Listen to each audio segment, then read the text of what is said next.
Once upon a time, in the golden era of myths and gods, there lived a woman unlike any other. She was beautiful, powerful, and utterly frustrated.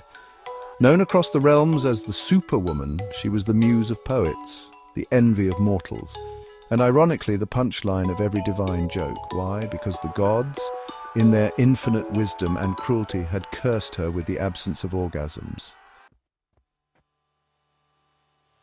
The tragedy began when she sought answers from the Delphic oracle, a prophetess infamous for her cryptic riddles and questionable sobriety. To reclaim your divine pleasure, the oracle declared with dramatic flair, you must lie with not one, not 100, but 1,000,000 men. Only then will you find the one who can awaken the goddess within.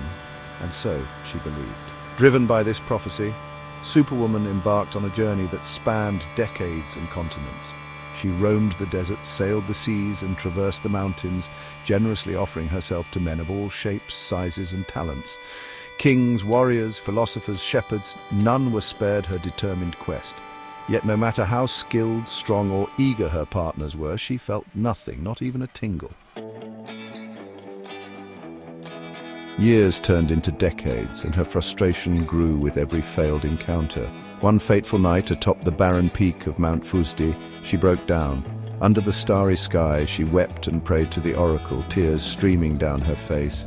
"Tell me, O wise one," she sobbed, "where did I go wrong? Why do the heavens deny me my pleasure?" Exhausted, she fell asleep, her cries echoing through the mountains. In her dream, the oracle appeared, laughing so hard she could barely stand. "Oh, darling," she said, wiping tears of mirth from her eyes, "you actually believed me?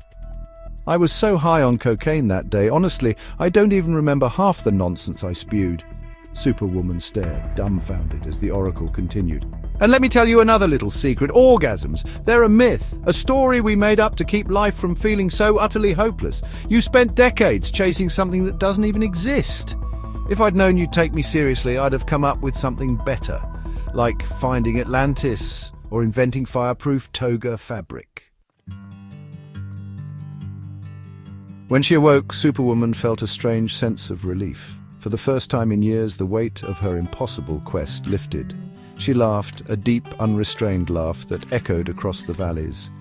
She hadn't found her mythical orgasm, but she had found the one thing that truly mattered, the ability to let go of the nonsense and finally live.